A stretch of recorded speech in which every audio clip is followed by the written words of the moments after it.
बोला बोला बाबा विश्वनाथ की।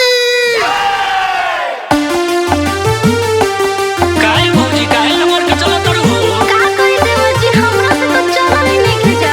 अरे भोले बाबा के नाम में हिम्मत से काम लो चलत रहो। देखी ना हमर पाँव फूल के पूरा होइल बा।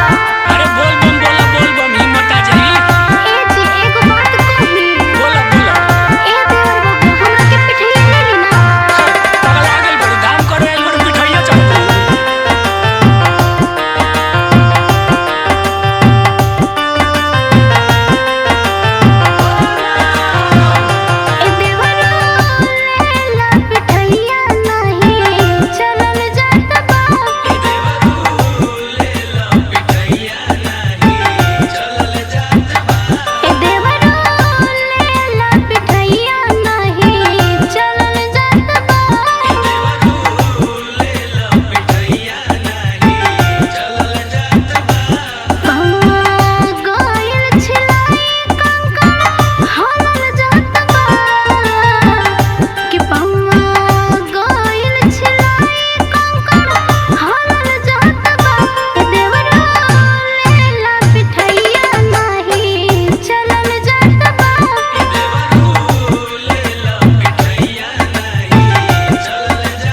जल चढ़ाते दुख दली